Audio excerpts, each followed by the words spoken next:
Hey, this is my man Kamali. What's up with him? Oh yeah, we had the General Strike Summit popping on this week, so this is gonna be a crazy week. This is actually a crazy week for me to even come back on this channel. But I have a lot to talk about. Let's tweet this out. It's been a while since I've been on this channel. We're gonna have a great episode tonight on our Monday Fred Hampton Leftist live stream. But for now, I want to rant and rave. Neoliberals are melting down because Daniel Ortega won his election pretty big. And that's Russiagate, guys. You know the whole election interference thing that people fearmonger about? We seeing that happen with the U.S. in Nicaragua in real time right now. So we're going to talk about that. I had a lot to say because I've been following this election for a while. I'm going to tweet my live stream. You guys know how it is on this channel. I'm going to talk to you guys more often on this one. Talk to the chat. Let me guys know when you're here. I'm going to just tweet this out. Discussing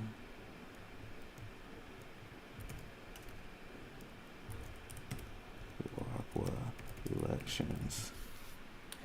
So yeah, we're gonna talk about the election in Nicaragua and the neoliberal propaganda that's going on. We will also have a fun story as well. Like I said, I'm gonna just pop in on these channels, so I can talk to you guys and rant a little bit more. Hopefully, you guys been enjoying the content on Fred Hampton Leftist. Let me know when you guys are in here, and I can read your guys' questions. But I'm gonna start on this story.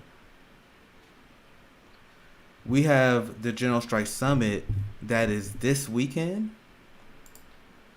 And we have so many great guests, so many great labor voices. I'm super excited to talk to them. I'm gonna tweet this link out here.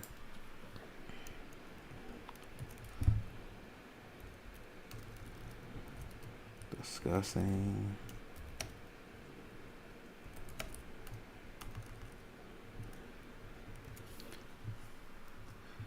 and if you're watching, please share the stream as well. Hey, we got vegan tubers on the YouTube side. How are you doing? Yeah, we gotta hang out. I'm sorry, I've been like this week. As I'm saying, it's crazy right now with the General Strike Summit, and I hopefully you guys can tune in on that on Fred Hampton Leftist. I'm super just excited seeing how much Fred Hampton Leftist has grown. But this is the YouTube channel where I just kind of want to talk to you guys a little bit more. So vegan tubers, is good to see you on here. We gotta talk. I gotta invite you on here pretty soon. It's good to see another KC comrade on here. Discussing I'm gonna tweet the stream out.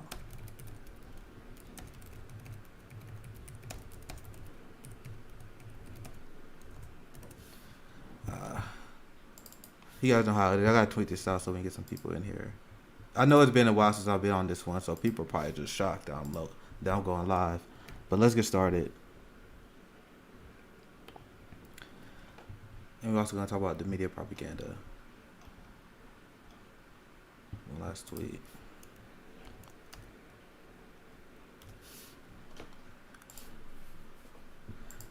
So, all right, let's get started. Anyone who is a leftist, anyone who is an anti-imperialist, was calling out Russiagate for the fraud that it was from the very beginning.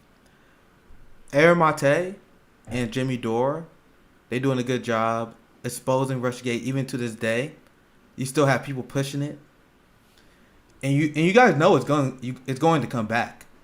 It's going to come back because we got elections next year. The Democratic Party haven't accomplished anything, so they need something to run on. So they're gonna run on. Oh, Russiagate, January 6th. You guys already seen it. But despite the narrative that'll come out from neoliberals regarding election interference from Russia, which was always a joke, At best, you can accuse them of running troll farm campaigns that was shit posting on Facebook and Twitter, memes, and like there's people like former Hillary Clinton advisors literally was arrested for lying about Russiagate. But we can go on and on about why that's ridiculous. But take a look at the claim from the neoliberals on Russiagate. Let me mute my phone because this thing will go off. Oh, we got some comments in here. I'm gonna read the comments. I'm glad you guys found the OG channel back. I want to bring this channel back because I like ranting and talking to you guys. I don't have time to do that on Fred Hampton Leftist a lot. So, we got Roxanne in the house. Yeah, I'm doing good. I mean, stressed out and shit. You know what I mean? But that's the game we play. We got a Drone Strike Summit this weekend. It's gonna be dope. Thank you for hosting the stream. If you guys are watching, sharing the stream, especially now, helps out a lot. I want to rant more on this channel. Radical leftist agenda is a true comrade. Thank you for the kind words in the chat. Hey, A-Trees on YouTube. We got Maker of the Show, 22 on Twitch.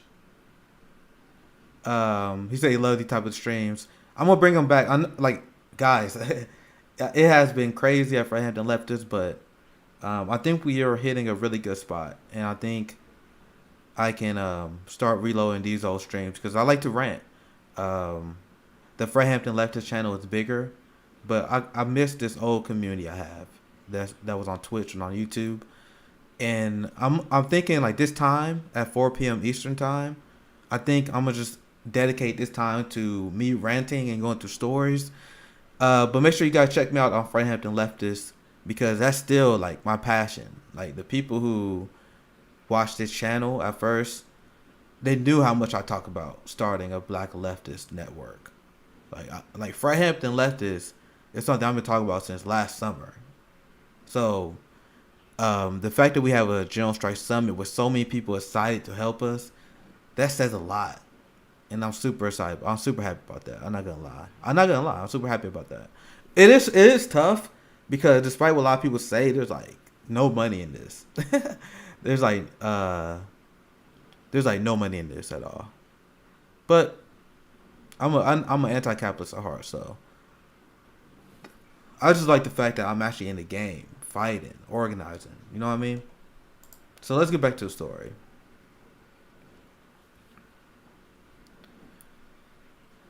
They claim that Russia was interfering in our elections, right?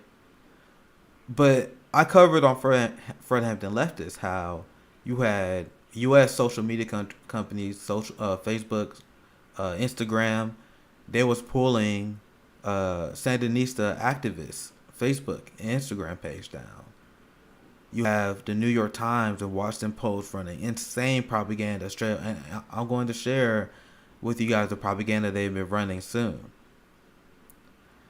They say they indict Russia for doing that, but we blatantly meddle in this election.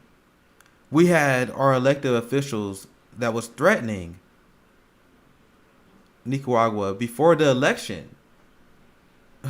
Better vote the way we want them to, or we will sanction you guys. Let's see if I can find it. Let me see if I can find that story. Imagine, like, if another country told us that, right? Imagine if Russia was like, if you guys don't elect Donald Trump, we are going to escalate tensions with you guys. We're going to put financial pressure on you guys. Imagine that. Imagine our reaction if that happened. Hey Gina, how you doing, my friend? We are back on the channel. This should be fun. But imagine our reaction if another country was like, yo, if you guys can vote how you want, but if Donald Trump won, or hell, even if Joe Biden wins, we're going to sanction you. That's what we were saying beforehand. I'm gonna see if I can find. It may be in my bookmarks.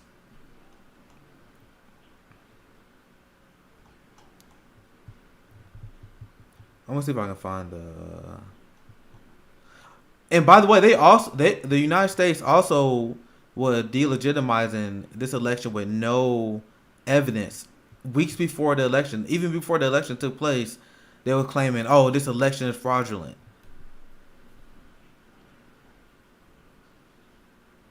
In our country, you can become president with millions less votes than your opposition. In this country, the Democratic Party, I should say, they was illegally kicking third-party candidates off the ballot. And we're going to talk about other people's democracy. We give people no time off for to vote here. You guys know they get like a week off in Nicaragua? I'm going to see if I can find this. Look, check this out. This is election interference. Hopefully I got this set up. We're going to talk about that later. We can talk about this later. Let me pull this up. Damn. There you go. Sorry. I forgot to set that up beforehand. But there it is. So this is what election interference really looks like. The U.S. Congress passed the Nasser Act and is threatening more sanctions to instill fear in Nicaraguan people just days before the election. So the United States will tell Nicaragua, if you don't vote the way we want you to, we will impose sanctions, brutal U.S. sanctions that hurt the ordinary people.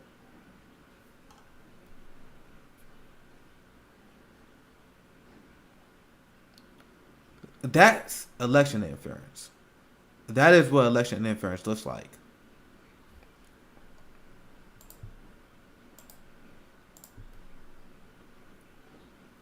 So, you had Joe Biden claiming their election was illegitimate. This is what I find funny, the hypocrisy of the United States. We just gave a multi-billion-dollar weapons deal to Saudi Arabia. And we talking about they don't hold elections, and we want to hold. And we complain about Nicaragua and their elections, even though they have multiple candidates on the ballot. They have more candidates on the ballot than we do. You had candidates that are propped up by the CIA, propped up by groups that are trying to overthrow the government. Imagine we had opposition that was propped up by like openly propped up by Russia or China. What we would do to them? Hey Gina, how you doing? Hey, can you ask Jimmy Dore to unblock me on Twitter? People always ask me to do stuff like that for them, but people never listen. I'm just telling you that right now. They never listen. I don't really block people unless they're like faceless accounts. They're like trolling, like obviously. But people who block people who just for disagreements, that's kind of weird. What maker of the show 22 say? What do you think of Hassan doing merch and having all proceeds go to strike funds? I haven't looked that much into it. I had to click your link.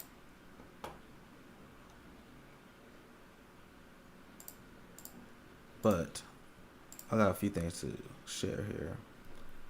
So you guys realize the United States.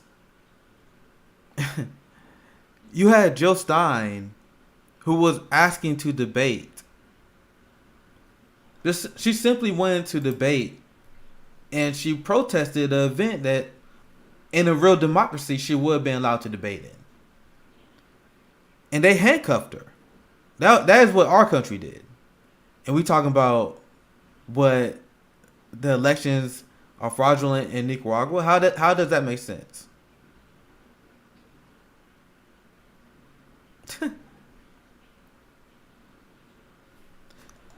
We need a complete election overhaul. Our elections are a complete joke. Once again, you can have a president that has millions or less votes than the other person, and he will win. A system that is designed, and this has been tracked, that empowers the white vote. Large white states have more electoral power. This is a system that has been put in place that is designed to halt progress. And then the people who defend the electoral college, they will say, well, you can't have people in the cities dominate. So we got to give more power to the people who live in the countryside. So they are essentially admitting that they are disenfranchising millions of people in the city. So how can anyone who endorse a system like this, a system where if you do not vote for the lesser of two evils, there's essentially it's a toss-out. If you live in a red state and you're a leftist, your vote is tossed out. If you live in a red state and you're liberal, your vote tossed out. Blue state, if you're a conservative, your vote tossed out. It's a joke of a system. And whenever I hear people like defend it, it's like kind of deep. It's like deeply unserious arguments. You know what I mean? Well, the city shouldn't be able to dictate what the country is doing. Well, why is the country so out of touch from what the city wants?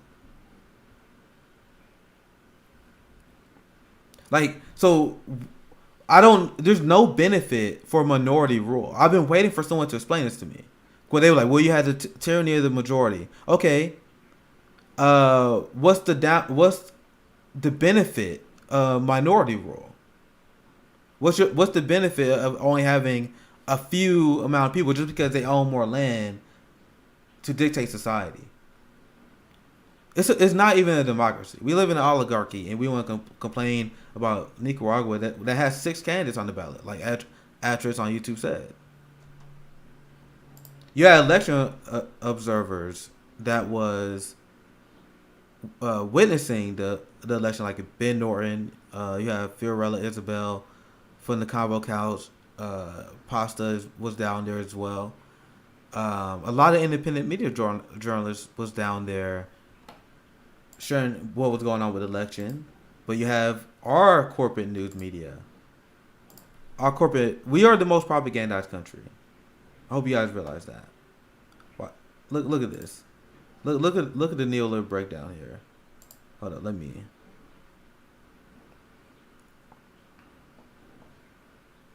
Cause I was tweeting about this earlier.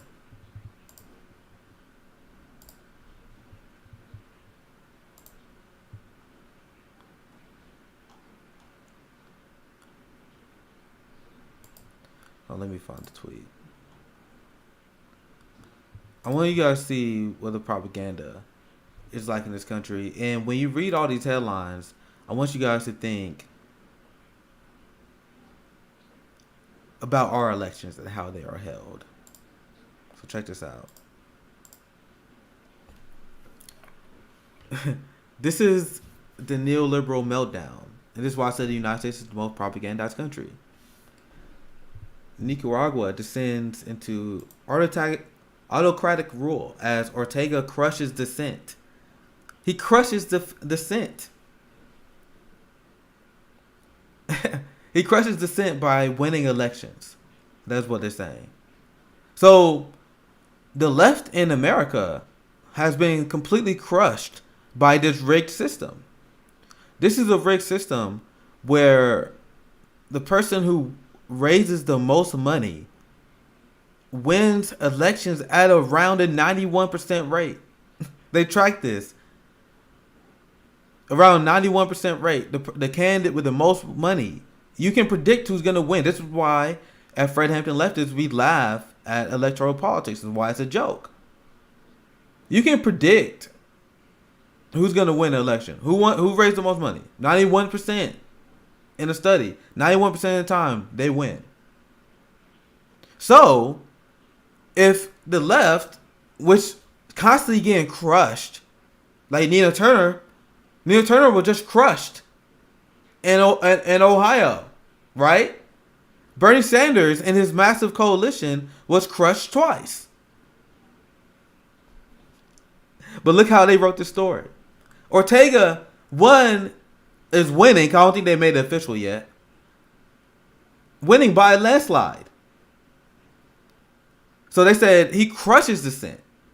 Why is it not Joe Biden crushes dissent when he defeats the left? He tells the left that he will veto Medicare for all, a program that's supported from 3 out of 4 Americans. Joe Biden said he would veto that. But that's not crushing his dissent?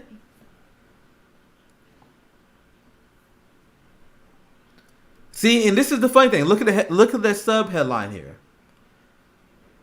President Daniel Ortega squashed the opposition. It struck fear in voters. You want to know what strike fear in me personally? When I see the rising police state, right? When I see the police getting more funding. So when I see Joe Biden expand the police state, you can write that same headline about us. There was a prank made by some asshole where he was pretending he was ICE, and the panic and fear that came from Latino communities. You can write about that. You can write about the fear from indigenous people who have their lands poisoned by pipelines, like Line 3. When you look at Standing Rock. When you look at corporate America and the military dumping poisonous contents in our community. That kind of shit invokes fear in me. Right? I'm gonna get to some of you guys' comments soon. Keep the comments up. Leave some questions if you have it. Hopefully, let me guys know how the stream is running. So yeah, you want to see some more manufacturing consent bullshit? Oh wait, maybe I should tweet. Yeah, that one we do. Hold up. I need to do a better job advertising these streams. I know I haven't been consistent on this channel, so I know it takes a while to get people. I'm gonna let people know I'm covering this. Discussing media propaganda on this election now. Alright, sorry. Let me advertise my stream for a second, guys. Hope you guys are okay with that.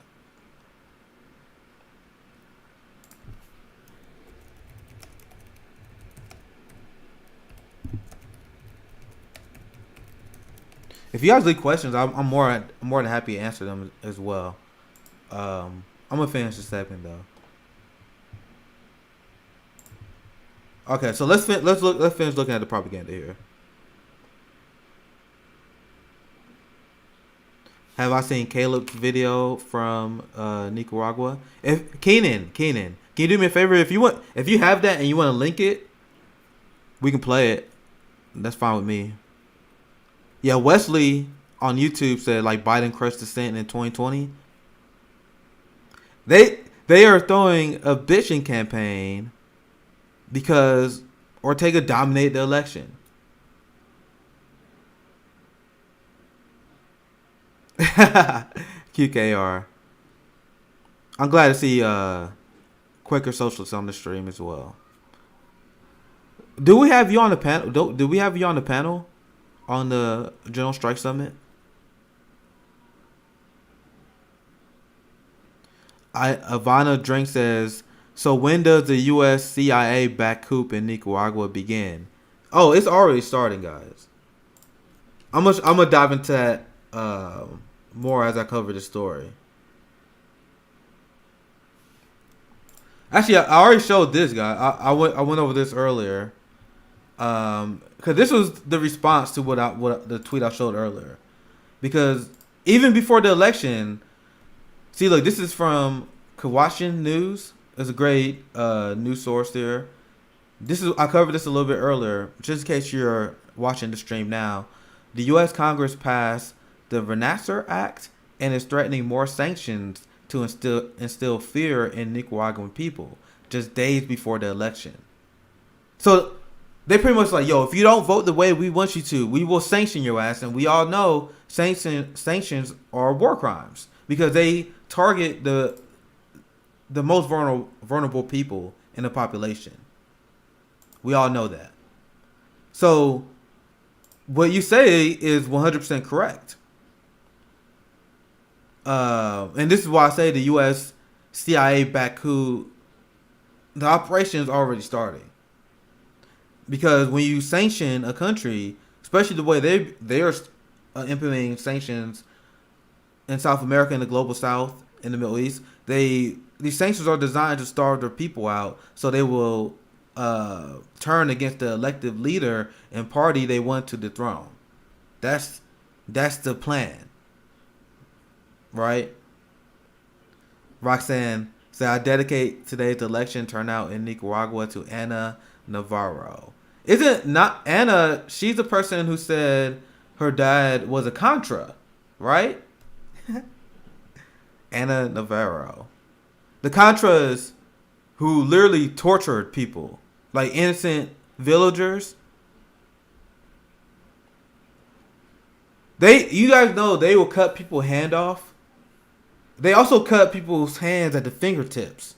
Like there have been stories of them raiding villagers, killing kids violently, raping the wives, and then they would torture people. That was the Contras did. And Ana Navarro says she's a lifetime Republican because Ronald Reagan supported the Contras. The same person who is beloved by the Resist Army now because she didn't like Donald Trump. But she strongly supports the Contras. Someone explain that to me. But Resist love her. The crimes of the Contra cannot be understated. I just know some of the horror stories, like the torture. I don't want to scar some of you guys. But it's like shit, man. The evils that the CIA and what we fund, and when we sold weapons in our daily that the United States cut funding, and he couldn't get more funding through Congress, so they had to fund the Contras and the CIA operations in the global South through selling weapons to Iran.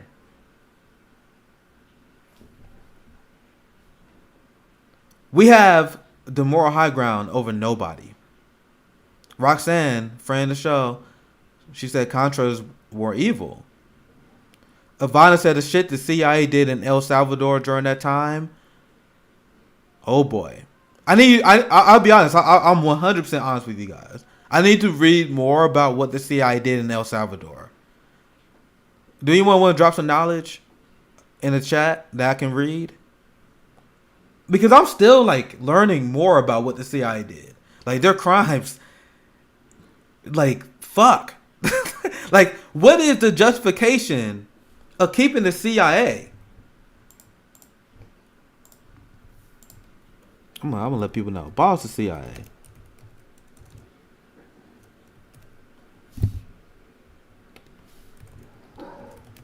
The organization provides no benefit to humanity, only pure evil.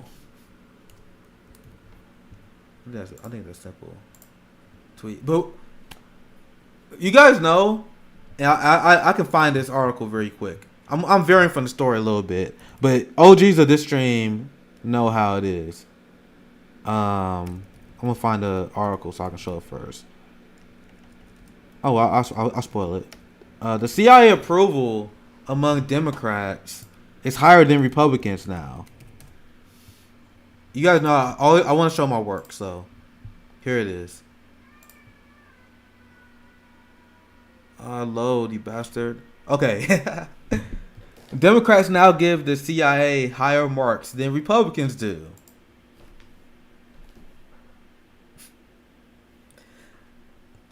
And you guys understand? And do you guys understand why I was calling out Resist so much? Do you guys now understand why I was calling out the Trump opposition as much as I was? I have a ton of criticism of Donald Trump as well. He's trash. He's a trash. And I actually laugh at his supporters for being dumb enough to still fall for the con. Right? But I challenge Resist as much as I challenge MAGA because Resist was dragging the country to the right that was worshiping the intelligence community. They worshiped the intelligence community because they openly were hostile towards Trump, even though they secretly loved him because he was a neocon. He did their bidding. Not only did Trump do their bidding, he took the heat off of them for doing it. So they expanded off the same shit that Donald Trump, that Barack Obama got a lot of heat for. Like the drone war, for example. But there are a lot of people that was like, that's Trump's fault. The Trump fault that we are escalating with right now. No, that's the military-industrial complex. This is the U.S. empire does not change. People was blaming Donald Trump for the kids in cages. Like, no, that's what the President Obama started. So, the CIA, once again, we talking about the Contras. We talking about the evil in which they did in the global South. The Democrats now get the CIA higher marks than Republicans do. Because they saw, here we go. The sub-headline explains it well. Public perceptions of the intelligence community have a whole lot to do with politics.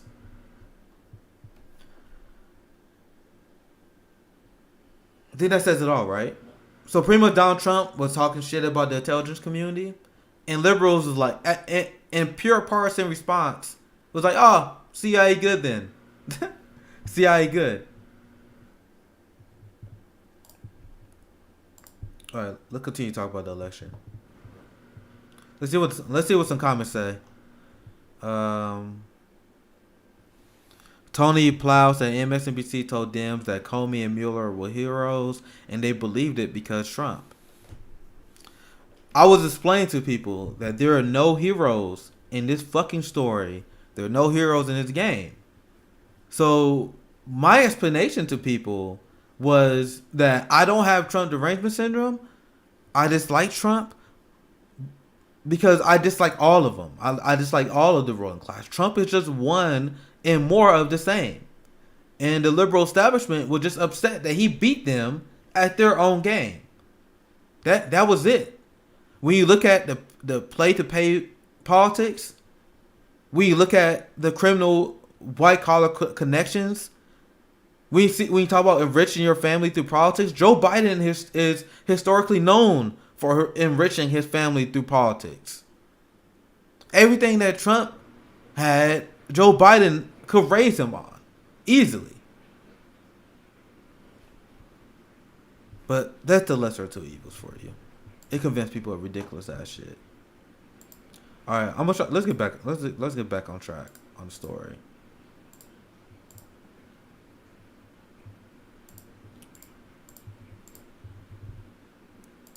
So, let's go back to Nicaragua. Oh, this pop up. This is what Joe Biden was saying when he was slamming their elections. Called them autocrats. Just typical propaganda. The United States, we are prosecuting journalists. We are using the Espionage Act, going after Julian Assange. We have corporate prosecution of Stephen Donziger. But he talking shit about Daniel Ortega. This is the kind of hypocrisy that I can't stand, guys. I'm glad you watching my friend Quaker Socialist. Amar J said Biden already did 2 coups in the Middle East. Tunisia, sorry, I always struggle to say that country. And Sudan, they need the CIA more than ever. Hey, guys. So, we ended the war in Afghanistan, which cost around $300 million a day. Right? How do we end that war and then we still expand the military budget? Someone explain this to me. Thank you for the subscription. How do we end that expensive war and then we still expand the Pentagon? So where's this money going? Ask yourself why Tulsi Gabbard why is Tulsi in Africa right now?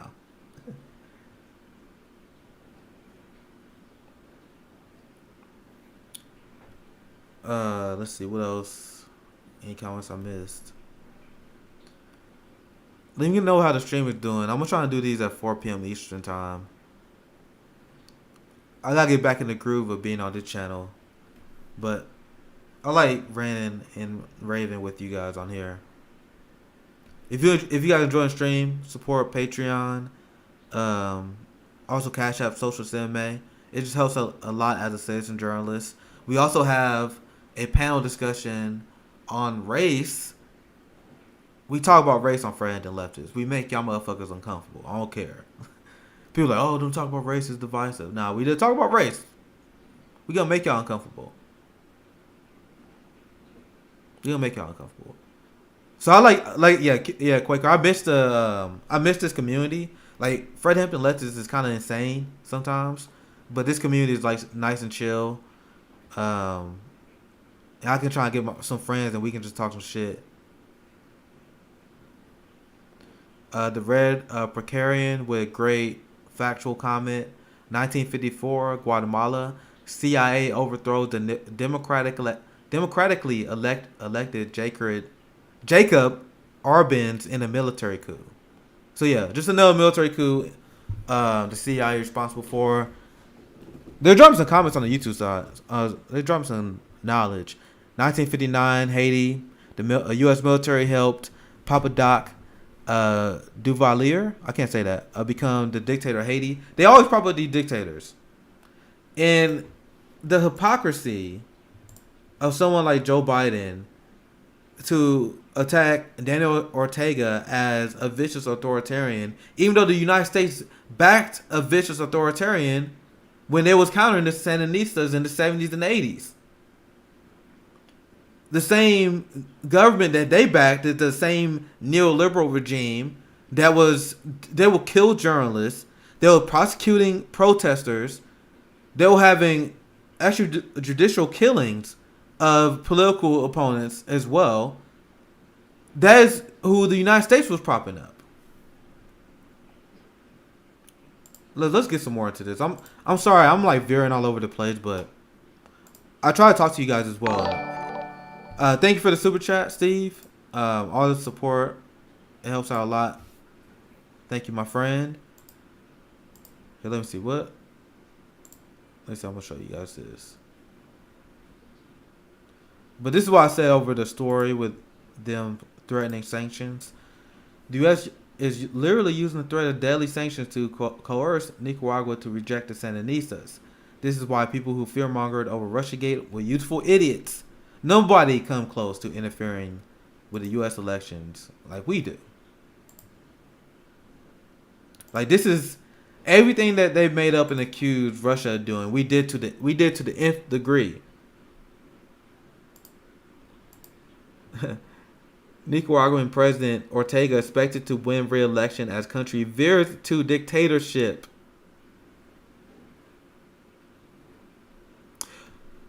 We had a neoliberal regime. Hey, what's up, Rider in Black? What's up, my friend? I almost say your name on YouTube. I ain't to do that. That's my homie. I have made the joke many times that we have a neoliberal regime in America. Like, if you look at the Biden administration is the 11th term of Ronald Reagan. It's the same neoliberal policies. The same neoliberal policies of austerity politics, giant police budgets, giant military budgets. The same shit. So we live in, like my brilliant friend Josana, like she said, we live in a dictatorship. We live in a dictatorship of neoliberalism, where, as I said before, you can accurately predict 91% of the elections. Is that number low? Oh, let me fact check myself. I feel like that number's low, right? I'm fact checking myself.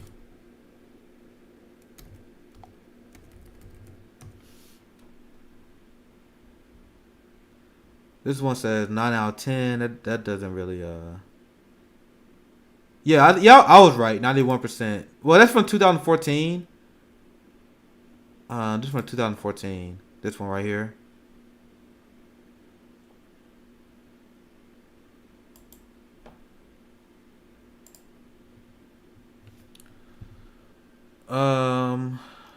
Let's see. Is there? My Google search was probably horrible. I couldn't think of anything better to say. I thought because I remember I saw one that said 97% before, but I guess I was right with 91%. But that's the United States dictatorship, the dictatorship of capital, right?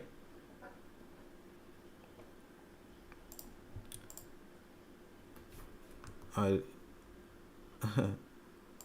Let's get. I got a few more things to share on this. Like I said, Ben Norton and Fiorella, like Ben Norton apparently lives there now, I guess. But this is showing. This is his response to the statement from Joe Biden, where Joe Biden calls the elections a sham election, which they've been saying even before the election took place. They was calling this election a sham election to cast doubt on this election weeks and weeks and weeks. This is what true election interference looked like, guys. This is right here.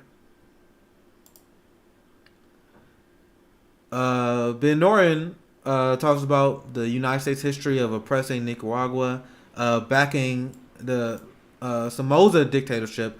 Somoza, by the way, who I think Ben Norton covered this, she actually spoke at for the DNC convention with Hillary Clinton when she was president. And I was reading this article, and when you look at the crimes of the government that was ran by the dictatorship of the Somoza family, it is pretty intense. You guys know they ran a blood cult operation there. The Somoza regime oversaw widespread human rights abuses, including torture, and like I said this a little bit earlier, extrajudicial killings. And this is her family, and she was invited to speak at the DNC. The Somoza family were also directly involved in a company called Plasmapheresis, something like that bought blood on cheap from poor and desperate Nicaraguans. So people that were struggling, they bought and sold drugs. Their blood, and then they sold it for extreme profit. So they was kind of like some sort of like vampire cult family that was selling the blood of the citizens they was felling for profit. I wish I need to fix this text. I don't know if you guys can read that. I need to fix that on this stream. It said the Somoza family peddled Nicaraguan blood abroad when the poverty-stricken country needed donations after a devastating earthquake hit the capital city, Managua, in 1972. This is the family dictatorship that the United States propped up. As explained here, the Sandinista government was soon faced with a violent U.S.-sponsored counter-revolution in the country, which carried out more than 1,300 terrorist attacks and engaged in widespread human rights violations, like the torture that I explained to you guys. This is the people the United States empire propped up, and the daughter, who is still a anti-communist voice, speaking out against the Sandinistas, like Anna Navarro as well, whose father was a Contra. This is their party, the Democrat Party, as well with Republicans. Like I said, we live in a one-party dictatorship. To be clear, these are parties of genocide, and they support genocidal states. Joe Biden just gave a $650 billion weapons deal to Saudi Arabia. He gave this weapons deal to Saudi Arabia while they are committing a genocide in Yemen. Saudi gets first major arms deal under Biden with air-to-air missiles. This is while they have a blockade in Yemen. We are giving weapons deal to Israel while they are bombing Syria and bombing Gaza. So, you see how ridiculous it is for them to try to paint Ortega as some sort of evil dictator? Compare the body counts.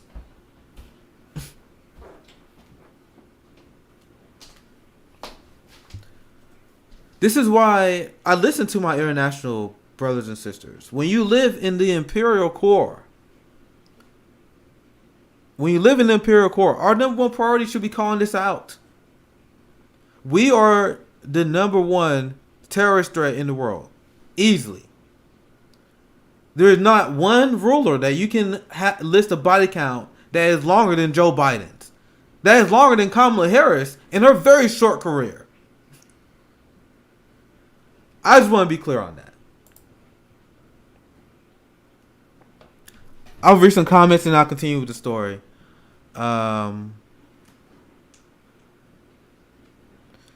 Trans-Marxists on the Twitch side said America threatened to sanction them if they voted socialist. Blatant election meddling. Much worse than a few Facebook memes. Like I said, it doesn't even compare. Like they said Russia interfered in our election for spending like $200,000 on Facebook.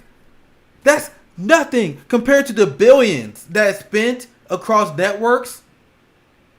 It didn't make sense at face value. But the propaganda in our country broke people's critical thinking to the point Donald Trump pissed people off to the point where they just threw their critical thinking aside. And they started listening to the same people who lied about the weapons of mass destruction. The same people who lied about Iraq. Bill Bradley, glad to see you on the stream. Like I said, I'll be back on the channel 4 p.m. Eastern times. Our nation is definitely criminal. We like to pretend other nations have corrupted political systems, but we have Donziger in jail on some trumped up garbage, for example. Stephen Donziger is a story that every single American should know about. Every single person who's anti-establishment should know about Stephen Donziger. Because if you know the story of Stephen Donziger, when you see the stories that come out of our corporate propaganda for New York Times, Washington Post, painting other countries as evil, you will see how that is ridiculous. Because Stephen Donziger won a settlement. I don't remember exactly how much, but like a multi-million-dollar settlement for the indigenous people against Chevron. So there was an obviously corrupt judge that led a corporate prosecution against Stephen Donziger because he defied a court order, apparently because he was protecting client lawyer confidentiality when he refused to turn over the laptop, which was a legal order by the judge. So he did not. I'm not going to do it. And even if he is guilty of that, that is a misdemeanor. That is a maximum penalty of 6 months in prison. The maximum. They kept him in house arrest for over a year. Sent him to prison now for 6 months. So this dude essentially been in prison for a year and a half. Then they sent him to prison for another 6 months. And not even pretending, even though you should take the time from house arrest off the charge. But they're not even doing that. Didi in the house today. Where you been? Where you been? But they couldn't even find a public prosecution that will go after Donziger. So they had to hire a private prosecution. This is what the judge did. They hired a private prosecution that went after Donziger and sent him to prison for 6 months.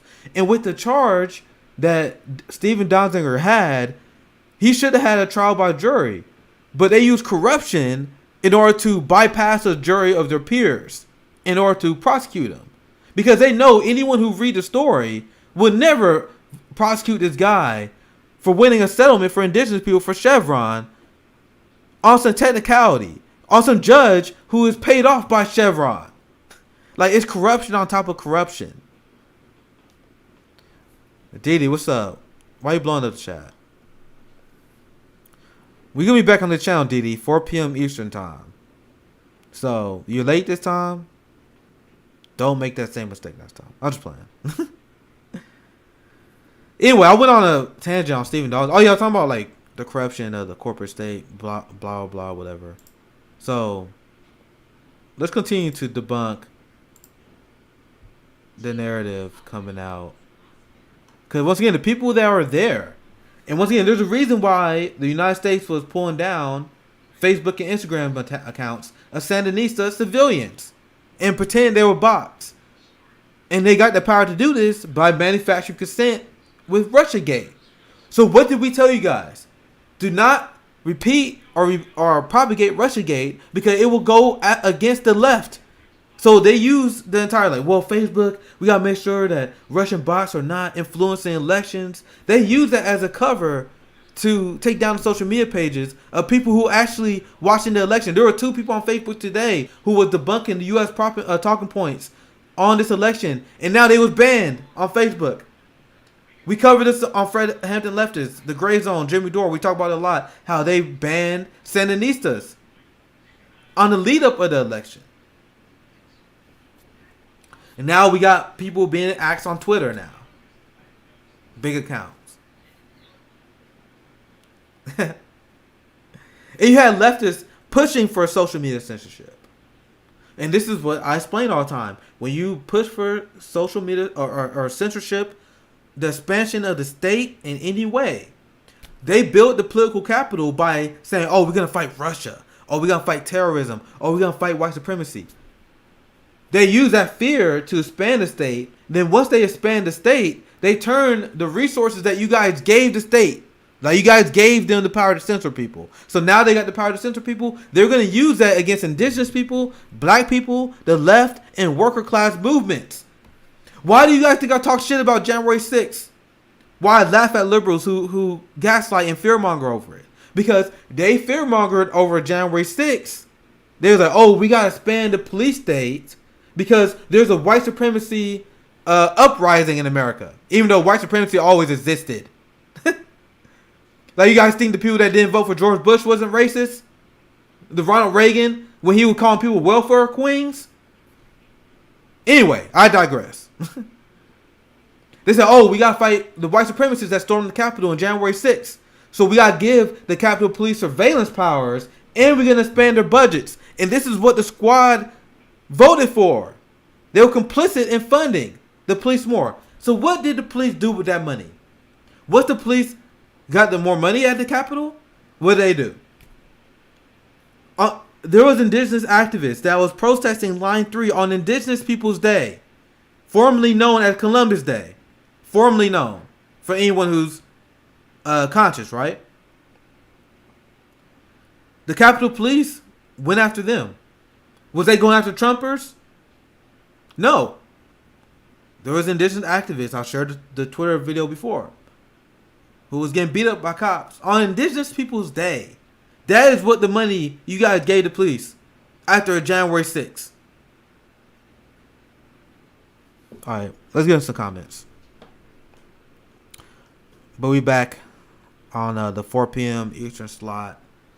Oh yeah, I didn't read Ben Noren's comment because he did a good job debunking all this stuff. He was at the election. Fiorella Isabel was also covering this.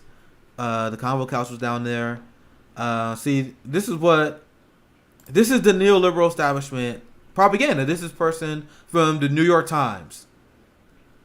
Can you guys read this text? I feel like you guys can't read that. Let me guys know. I need to fix that for next stream. I know it's kind of hard to read, but I'll read it for you guys. But this is what she says. Nicaragua is holding what it calls an election today. Daniel Ortega has prepared by arresting all credible challengers, shutting down opposition parties. They said he's shutting down opposition parties. There are more people on the ballot against him. There are 6 people on the ballot. How many people in the ballot in America?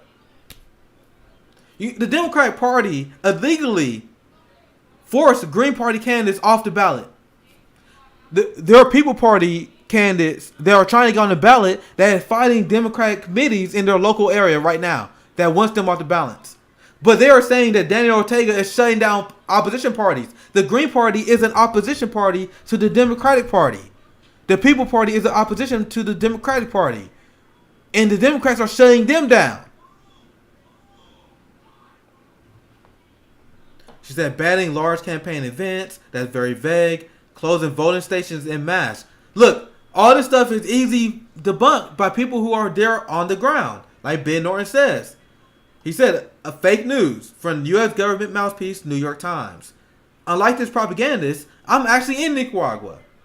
Our friend from the Gray Zone, Ben Norton, reported on the election. He said, I went to 4 different voting stations. They was all full, totally calm, and a completely transparent process.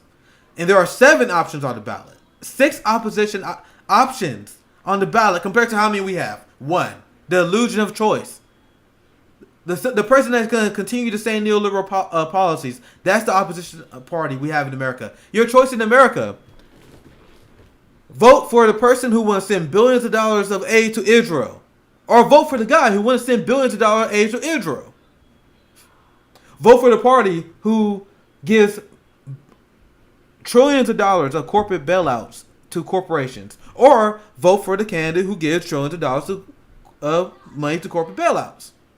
To corporations. Vote for the candidate who's going to expand the military budget. Or vote for the candidate who's going to expand the military budget. You guys see where I'm going with this? That's our illusion of a choice in this country. So Ben Norton been killing the game.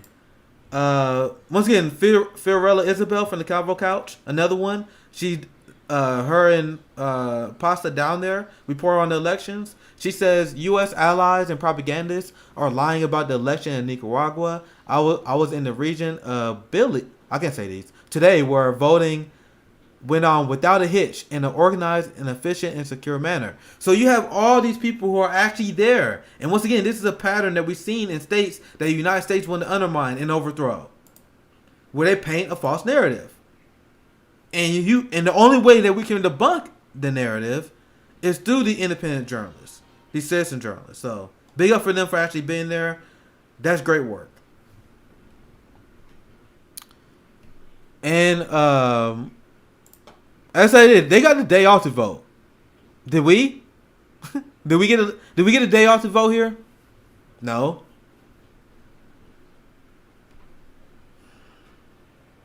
Listen, in the United States, you can be the president,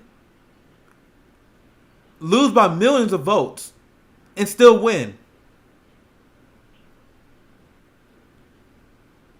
They call it the Electoral College. And we have the nerve to talk about other people's democracy. They handcuffed Joe Stein, who had the audacity to protest a debate, and they refused to allow her at the debate stage, so they handcuffed her. But tell me more about cracking down on descendants.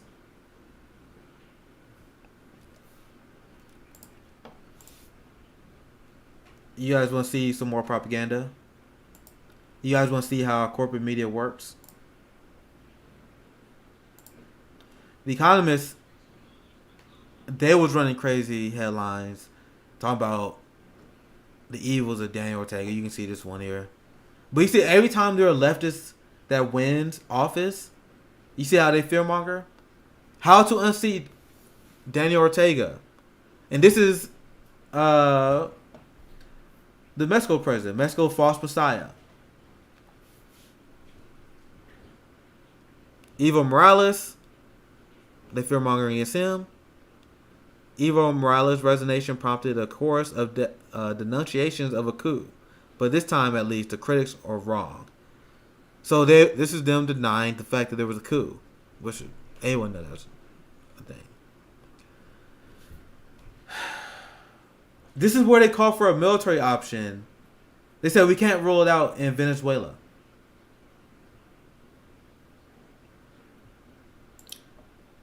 Because the people didn't vote the way they wanted them to.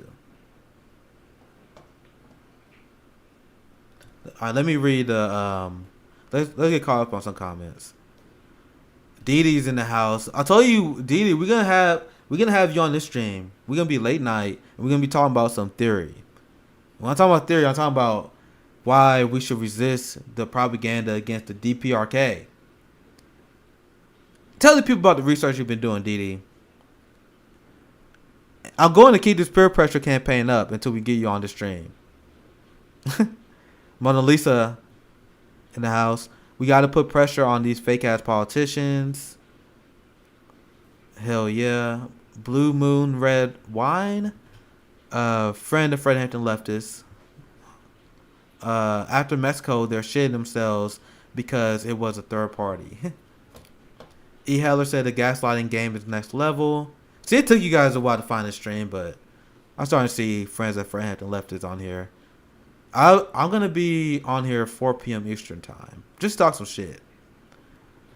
I'm already at my hour mark, but I want to talk about the fun story today. Because it's deeply serious on Fred Hampton leftists. Me and Dee Dee, our commentary is not deeply serious. Like, you guys on the Twitter spaces, you guys see, it's not deeply serious. But on Fred Hampton leftists, it's so serious. It's so serious. We doing a conversation about the trauma of race today. So that's how serious the conversation on Fred Hampton leftists is. So if you want to have a little more fun, this is the channel. You know? Let me know how the stream going too. If you guys like it, throw support. Patreon.com, SocialistMMA, Cashapp SocialistMMA. Thank you for the compliment, Dee Dee. Sean propped me up. You know, I've been working on some things, So, you guys understand, when that episode happened, when we get Dee Dee on this stream, you guys got to hype that up. That's going to be a hype-ass stream. That's going to be a hype stream.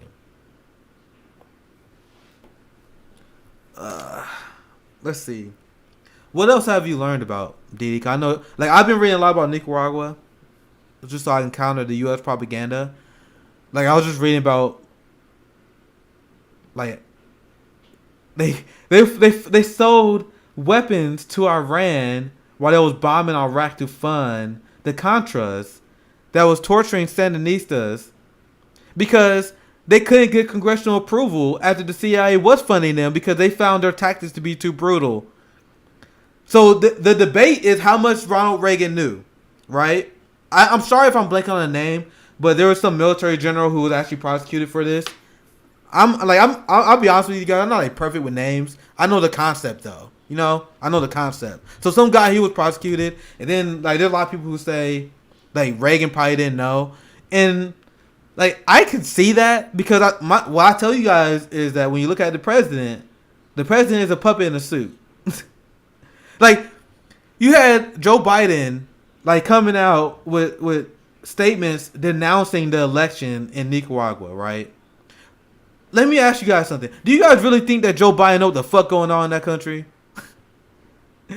When you see Joe Biden talking about Iran, this dude can barely stay awake at a climate summit. This guy can barely stay awake. He's barely there. You guys really think that he knows the complexities of what's going on when they negotiate the Iran deal?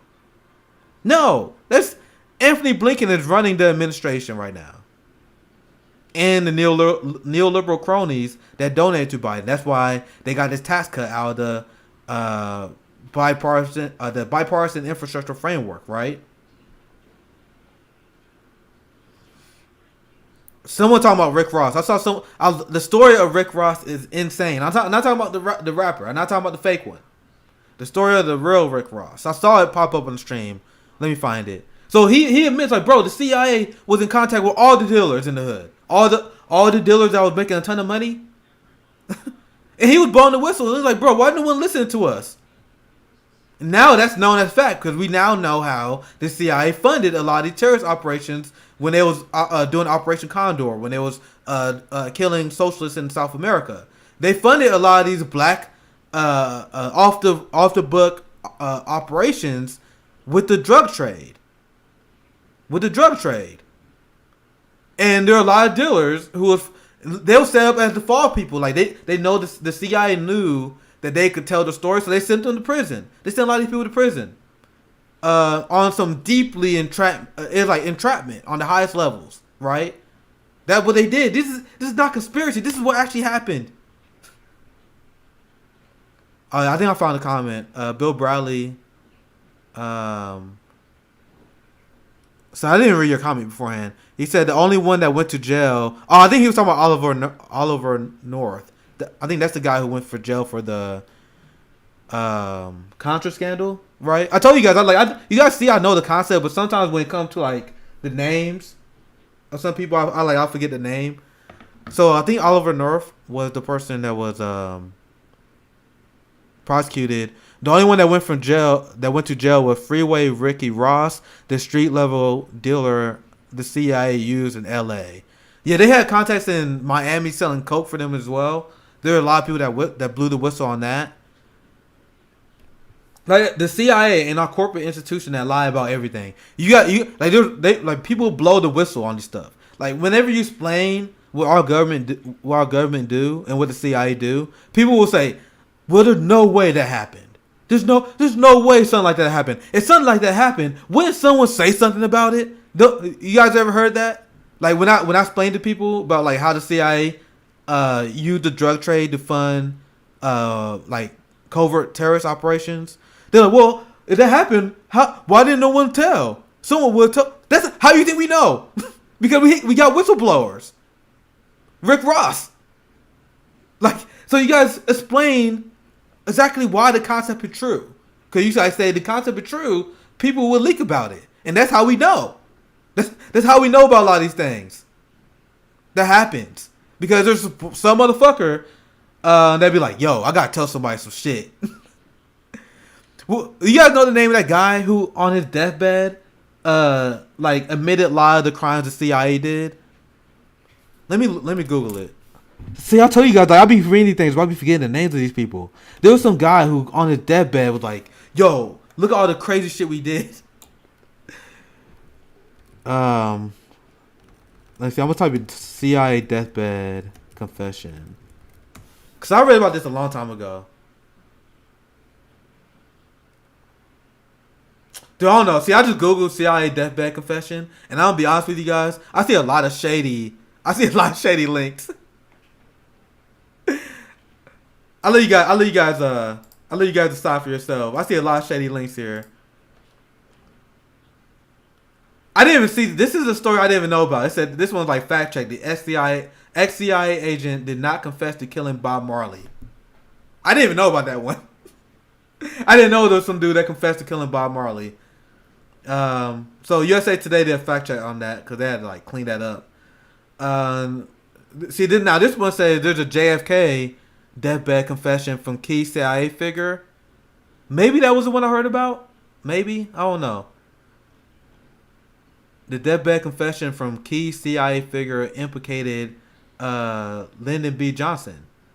So some dude was like, "Yo, Lyndon B. Johnson want to be president. He got that motherfucker killed."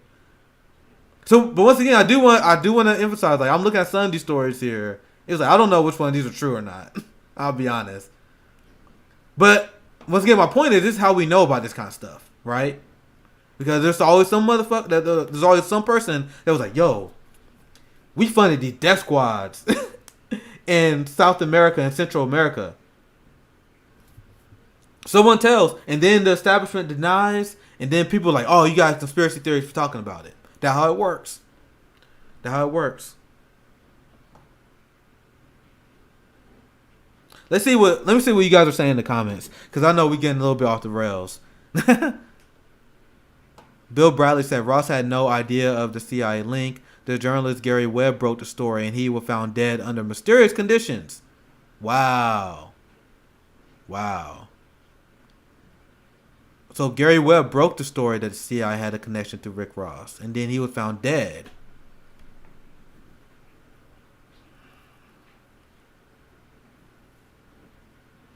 He was found dead. What? Um. So you guys are teaching me some stuff now. Gary Webb broke the Contras story and committed suicide by shooting himself in the head twice. Yeah. The U.S. CIA will rather be known as people who would generate artificial disasters like colonialism, hyper-imperialism, addiction epidemics rather than helping children escape danger. That's from my KC comrade, Vegan Tubers. Who was that one LA cop that testified against the CIA? See, look, man, you gotta teach me some stuff. Right? Like I said, there's so many. Like I read a lot of these stories, and like it's hard to remember all of them sometimes. But there's so many people that tried, like that whole thing where people like, yo, if this actually happened, we would know about it. Like, yo, people tried, and then people die, and then that send a message to people who may want to try in the future not to do that shit. You know what I mean? Look at Daniel Hale. He was the guy that exposed the fact that 90% of U.S. drone strikes kill civilians. And now he's being prosecuted by the state. Now you got people that may have some information on the Pentagon and like, maybe I should continue with this $200,000 a year of a job. You know what I mean? Edward Snowden made how much? Like $250,000 a year spying on people, and he decided to be a whistleblower. Now he got hired from the U.S. state, or he'd be fucking killed. People say he'll be in prison, but he'd probably be killed too. You know, there was a story that just came out. The CIA wanted to kill Julian Assange. And you guys think that he was going to be peacefully arrested? I doubt it.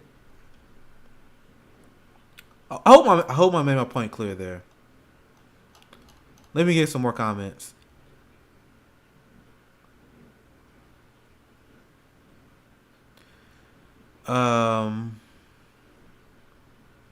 Quaker is socialist. My younger son has Nick and Rome's beard, and I'm like, yeah, he turned to a commie. Remember, guys, if you have kids, I don't have kids,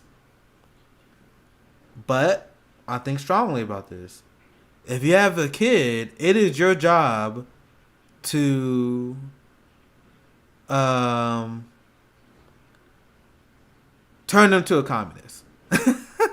I don't know. I don't know any other lighter way to put it.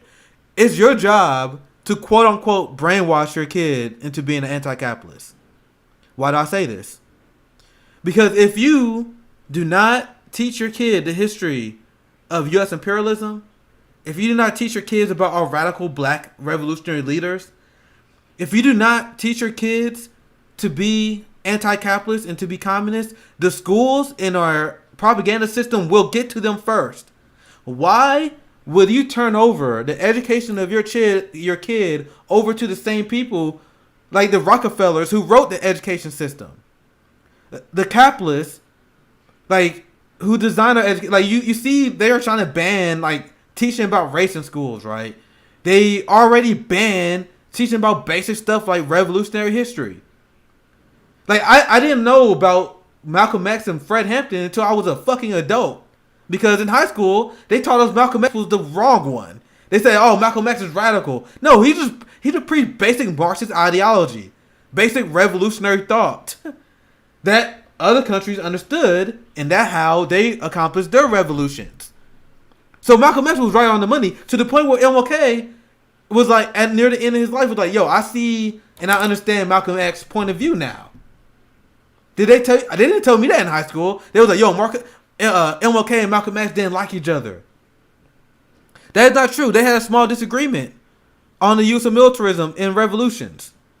And then later in life, they became close friends because MLK and Malcolm X came to the agreement like, yo, this white supremacist state is going to need a multi-pronged attack from the Rainbow Coalition that may require like harsh direct action. MLK agreed with him on that. They did not teach us that in school.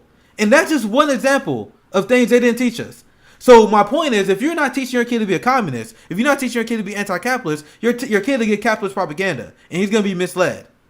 He's not going to be prepared for life. Which one of you guys left? Oh, that was Quaker. My friend Quaker. I wonder who left me a comment that led me down the rabbit hole. I gotta do one fun story. So let's do a story. I'm already over time, but I want to do a fun story before I wrap up.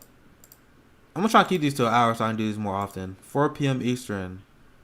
Hopefully, you guys enjoy these solo streams. It took me a while to get back in the groove after doing Fred Hampton Leftist for a while, but I think this is fun.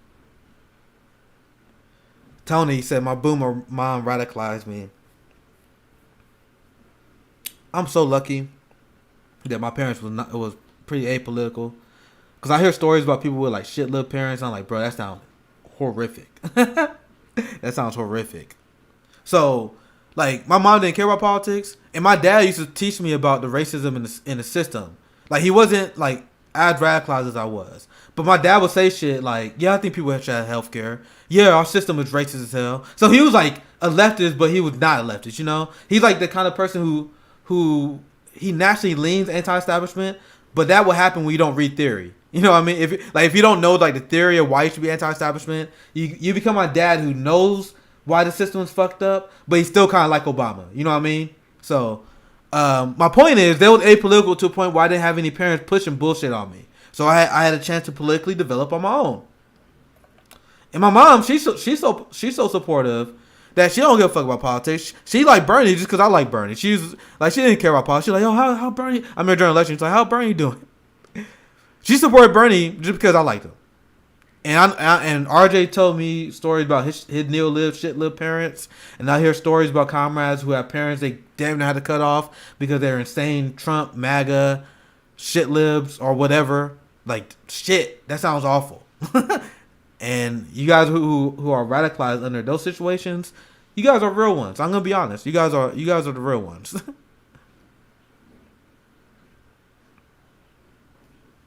So, why do you think they are scared to teach these kind of stuff? Why do you think conservatives are scared to teach Marxism in schools? Why do you think conservatives are scared to teach critical race theory? And maybe we'll talk about this on the panel tonight, and hopefully I get a chance to talk about Bree on this. Like, because there's this whole thing about critical race theory. Critical race theory is literally just critical thinking about race. That's literally what it is. It's literally just critical thinking about race. And people lost their fucking mind. They're like, you can't do that. You can't wove intersectionality together and tie our issues together. You can't talk about the harmful effects that capitalism have on brown people as well as black lives. We can't defend that shit. You can't teach it in our schools. That's what Marxism is just a critique of capitalism. And they don't allow people to teach it in schools. It shows how confident they are in their ideology, right?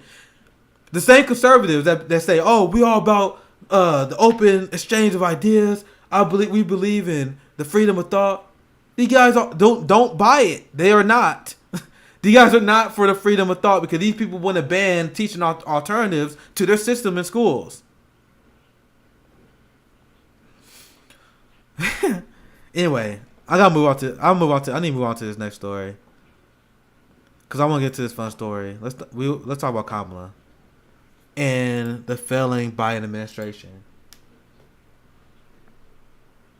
I sent out an ad first, but if you guys are liking the stream, to help me do these more often, any support would be appreciated. Patreon, SocialistMMA, Cashapp, Venmo, same, a few bucks that help citizen journalists like me continue to do this stuff because it's kind of tough, you know. So let me get ready for this next story. We talk about the failing Biden administration.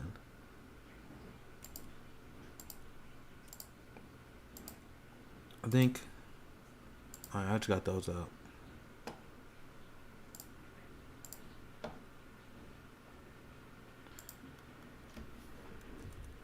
I'm just getting ready for the next sketch. 1 second, fam.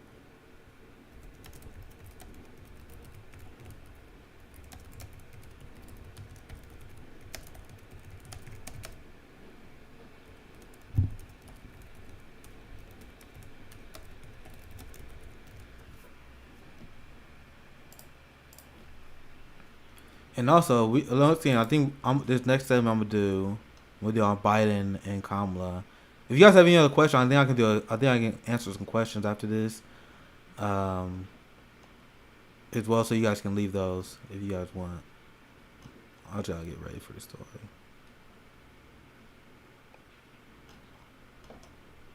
Okay. We there were I said this on my show before. I said this before.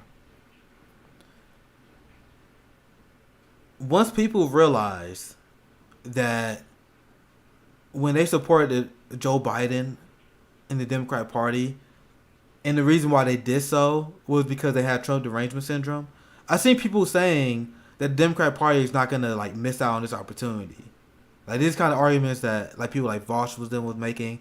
They were saying we can get a broad coalition to defeat Trump. The Democratic Party be more reactive and receptive to the voters to maintain the majority.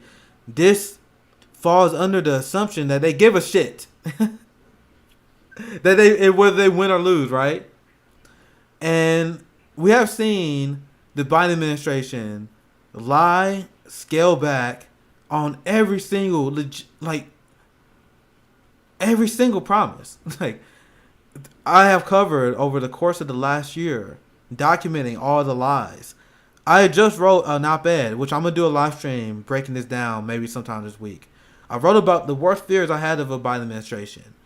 All these predictions I made before Biden got in office, and what led to him governing the way he has, which is pretty much like Donald Trump, right? When you look at foreign policy, the exact same negotiation tactics against Iran, supporting multiple genocides the same way Donald Trump did. He supports cooling every single country that Donald Trump did. When you look at Anthony Blinken's comments on Nicaragua today, that literally could be Stephen Miller.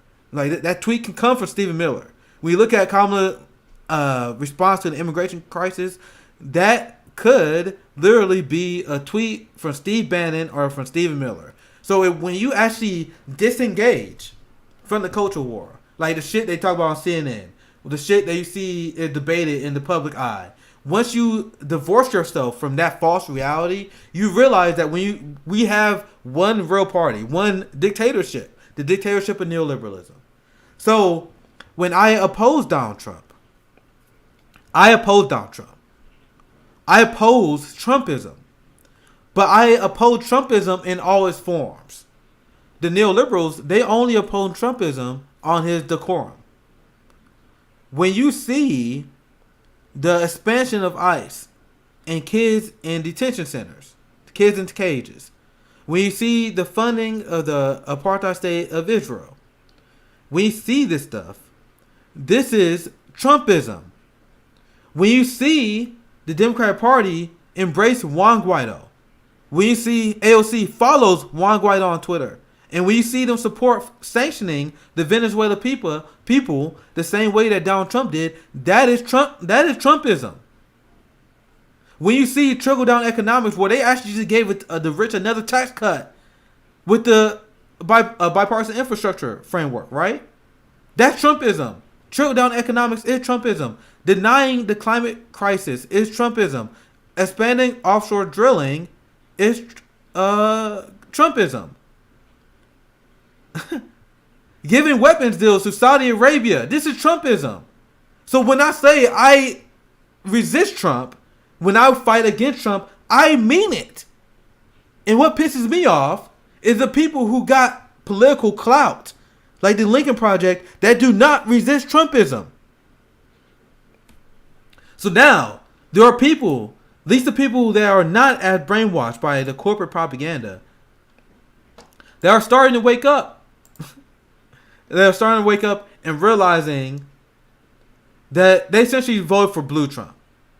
Then there are also people that are like so engaged in the culture war, they lost interest in Biden as well. I'm not going to deny that those people exist. But look at this. Hold on, let me take this part off. I'll show that in a second. Oh, damn it. I'll show that in a second. But look at this. Biden has been free falling in the polls for quite a long time because he fucking lied to everybody about literally fucking everything. Do you guys got a public option? What about that $2,000 check that was supposed to come in the mail after Democrats won the Georgia election? Where is that? He lied about everything. No canceling student loans. No paid family maternity leave.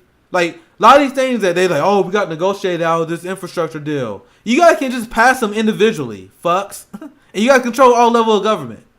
You can pass all these things individually, and they refuse to do it. They just don't do it. But I know you guys see that number. Kamala Harris with a 28 approval rating.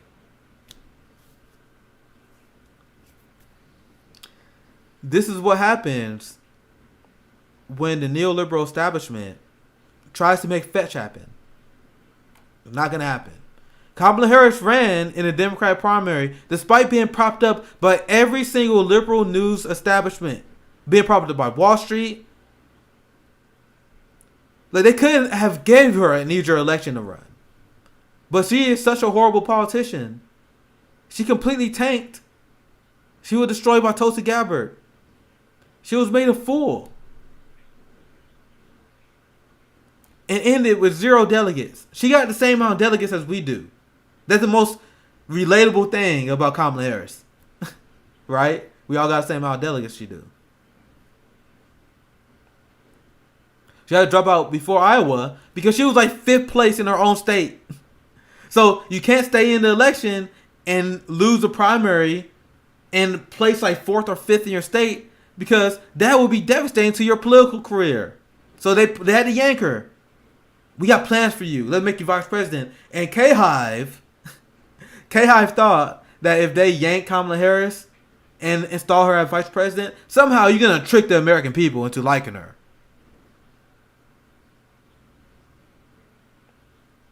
She is the worst politician. One of the worst politicians I've ever seen. I talked about this before. I remember back in my early Bernie advocacy days when I was canvassing and supporting Bernie Sanders. I remember very early on in the primary, I was very vocal about, Kamala is terrifying because she got the identity politics game down. She come from prosecution, which is great, right, for the neoliberals. So she's a black woman who will fall in line with the establishment. All she has to do was to not be horrible. I already knew the establishment was gonna fall in line with her. So I was like, she could be the next Barack Obama. People want the first. I was thinking like people want the first female president. Kamala Harris that'd be the black female version of Barack Obama. I was thinking that she was gonna be a threat, right? But she wasn't. Once people learned about her record, once people saw how cringe and how horrible she is in terms of basic charisma that you think a politician will have, and then as vice president, she had been better because now she's the fall person for Biden's horrible immigration policy. So we laugh at Kamala here, and I mentioned this before. Joe Biden had 38% approval, which makes him the most unpopular president at this point. I think Donald Trump was like in the same range, but Joe Biden and Kamala Harris are some of the most unpopular presidents at this point in modern American history. This is why you got the "Let's Go Brandon" thing going on, because people hate Joe Biden. You got leftists that are starting to hate him because he lied to them about everything. You got right wingers who hate him because they're just culture war fighting. They're just culture warriors essentially. They will hate the Democrat no matter what. And then you got a lot of independents who don't really follow politics, who just kind of go with the wind, who see Biden lying about everything, him pushing mandates, him expanding the same prison, ICE camps that they claim they fought against. So just everything that we saw, everything that we predicted would happen that would lead to the failure of this administration has happened. But that's okay for the Democrat Party. We said that the Democrats going to get in charge, they're going to govern, they're going to fail, and then that will lead to the insurgence of the Republican Party. But they fundraise off that. They are okay with this result, guys. That is what I want to emphasize. They are 100% okay with this result because the candidates that lose, they will get corporate lobbyist positions. They may even be featured on CNN or MSNBC. Right? So that's the game. That result is not like the worst thing that happened to them.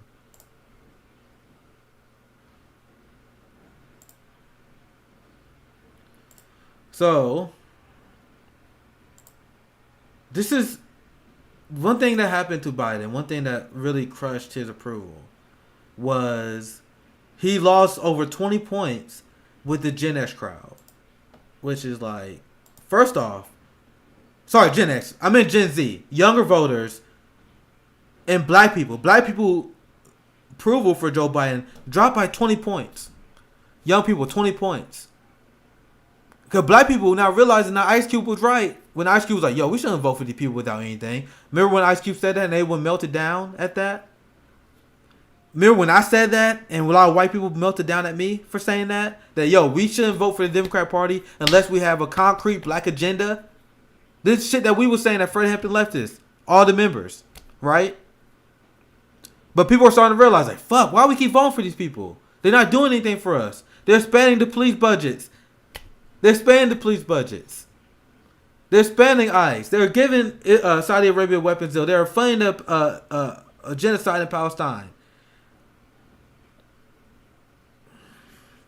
They lied to Georgia voters and said they went to black community and said, yo, if you vote for us in Georgia Senate race, we will give you 2,000 checks out the door immediately.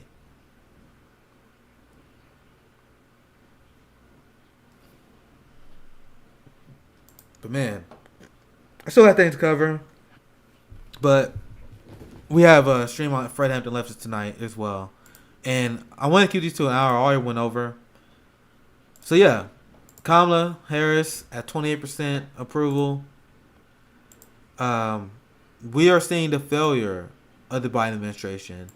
And there's one more thing I want to show. Hold up. There's one more thing. Because this is what I'll show that first. Right? Where will it go?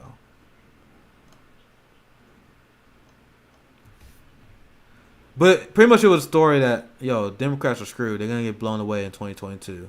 Spoiler alert. Where the hell did it go? I had it up. I must have lost it.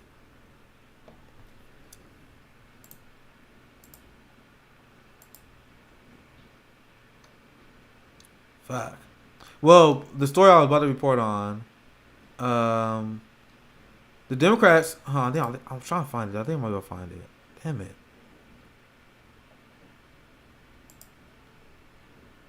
But yeah, Democrats going to get destroyed in 2022. God damn it. I got to find this.